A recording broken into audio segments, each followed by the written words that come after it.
y'all.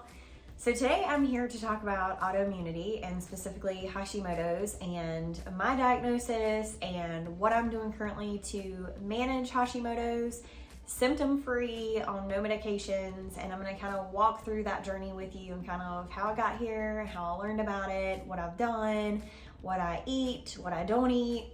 And hopefully that'll help somebody who may be struggling in some kind of way, whether it's with an autoimmune condition or any kind of health issue in general. Hopefully this will help you.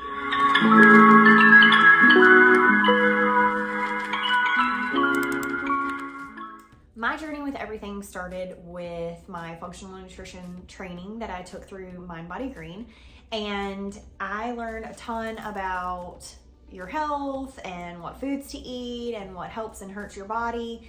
And through that, I did learn about autoimmunity and Hashimoto's, which I had heard maybe of people getting Hashimoto's before, but I never really knew what it was or never obviously thought that I had it. What I learned is there are essentially 3 different stages of an autoimmune disease. And stage 1 is where you have the lab showing that you have autoimmunity, but you don't have symptoms.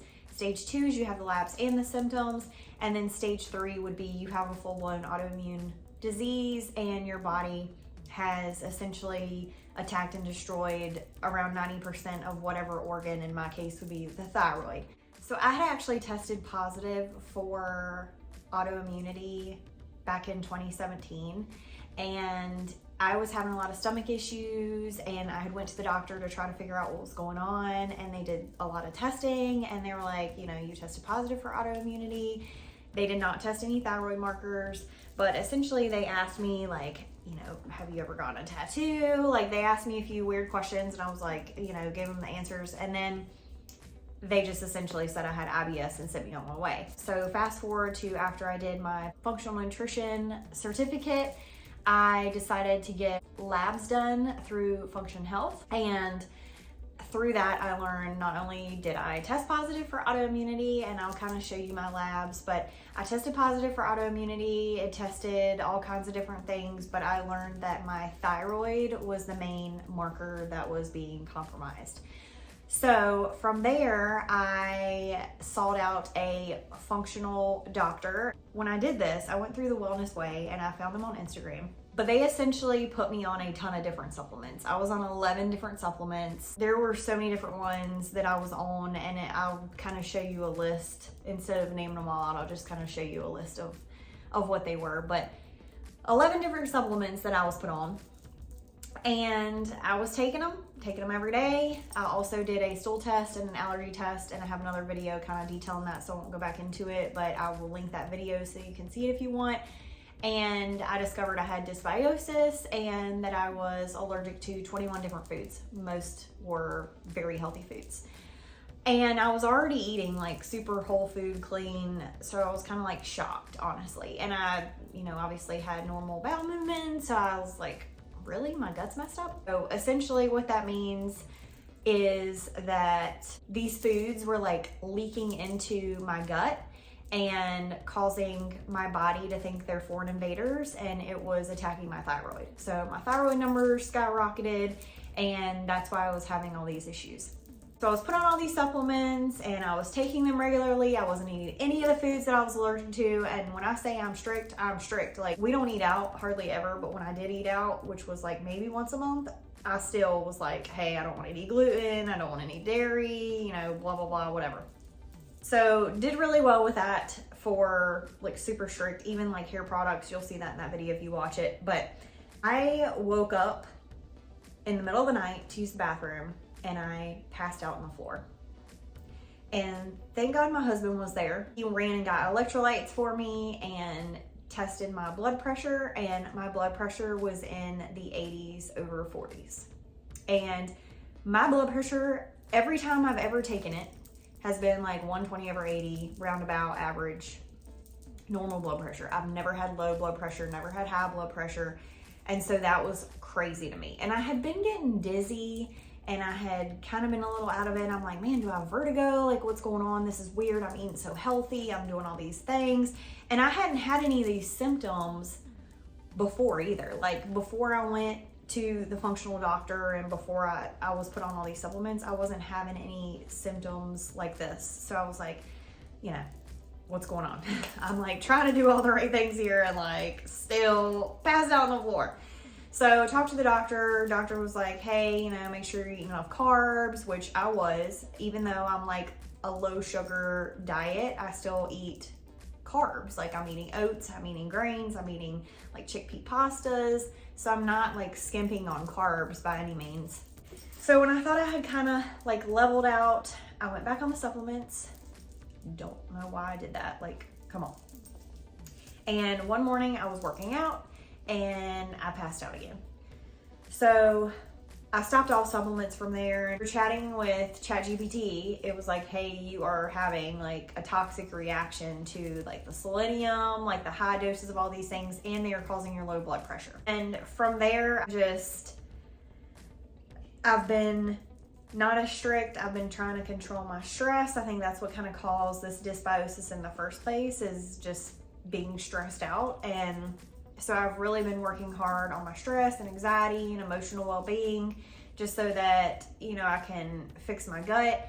And instead of being on a ton of supplements, right now I'm only taking a multivitamin and vitamin D because it's cold outside. I'm not getting outside as much. So that's like all I'm taking as far as supplements, other than like collagen and creatine and electrolytes. I'm still taking all that every day.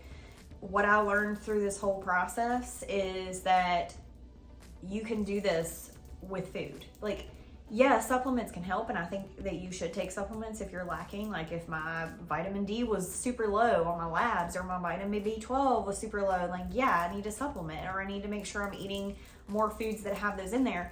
But I learned that you don't necessarily need a ton of different supplements to make this work, because when I got my second set of labs done, which I will show on the screen, it basically said that like my thyroid numbers have improved tremendously.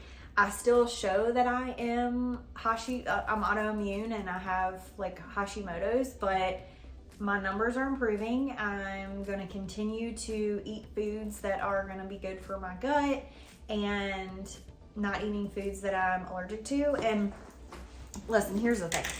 The stool test and the allergy test I did, it was very telling, right? It helped me start this journey. It helped me improve. But to me, that's not something you can just do a lot, right? Like I'm not every 3 months, 6 months, I'm not going to go pay $600 to get a stool test and an allergy test done. And the allergy test could change, right? It's not like, you know, one day I could take it and I could have all these foods leaking into my gut, and then a week later it could be different. So what I'm doing now is no supplements other than what I said, the multivitamin, the B, and the vitamin D. But I am still limiting those foods that were on that allergy list. When I eat, I am conscious of how did that make me feel. I've noticed that when I eat tomato, which was on my list, that I don't feel as good after. And it could be minor, right? It could be like, you know, I feel kind of just funny, like out of it, like brain fog, or I could have like eczema start to show up. And it's like, okay, that was probably from the tomato, which was on my allergy list. So maybe I need to stay away from tomato. I've noticed that when I eat chicken, which was one of the things on my allergy list, I don't have any symptoms. So that's one thing that I haven't incorporated like a ton of, but it is something that I'm eating more of. I did learn that gluten is a huge trigger for thyroid issues, and that cow's milk, or just dairy in general, the casein will mimic the thyroid tissue and cause issues. So just things I'm learning about this that hopefully will help someone else. But that's kind of my story, and that's where I'm at. And right now, like I said, I'm managing it.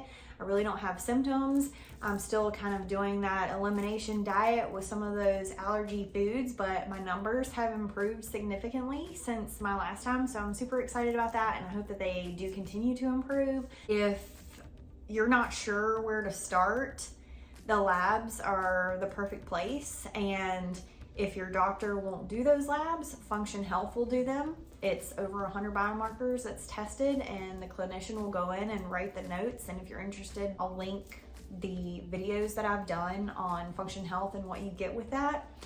But that would kind of be your first step, is getting your labs done to try to pinpoint like what could be causing any kind of issues that you're having. And then your gut is your second brain. So the stool test was not fun, but it did give me a lot of information. And I didn't have gut issues. I didn't have bloating. I didn't have gas. I didn't have constipation. So to me, it kind of shocked me that I had dysbiosis, to be honest. But if you do have any of those issues, then you can just assume that you have some type of gut imbalance. So if you don't want to take a stool test and you don't want to do that and you have those symptoms of gut issues, then that would be a good sign that you just need to start feeding your gut more things that are gut loving foods, more prebiotic, probiotic foods, lots of fruits and vegetables, yogurts, kefir, things that can feed your gut bacteria, good things that it will love, and try to work on healing that. And as far as allergy foods, if you don't want to get a food allergy or sensitivity test done, then the elimination diet is a good way to go. And I have a 1-page printout on my website if you want to look at that, just to kind of show you like, here are the top foods. But just really understanding your body. And that's what I've learned through this process is I have learned a lot more about my body, and I understand it a lot better than I did before. And I know what I need to do personally to be healthy. And yeah, I could go out and eat like an a-hole and do whatever I wanted, but I know I'm going to feel like crap. So I don't want to feel like crap. I want to feel my best, and I want to be able to work out and get around really good and have that longevity and healthy aging. So that's why I'm doing it. But I just wanted to share my story with you, and hopefully it helps somebody. And if you have any questions about where to start or what to do, feel free to message me in the comments. You can go to montgomeryfitlife.com. Like I said, I've got a ton of resources there, and feel free to message me on there and ask me any questions. Until next time, eat real food, read your nutrition labels, be kind to yourself and others, and don't forget to like and subscribe. Bye, y'all.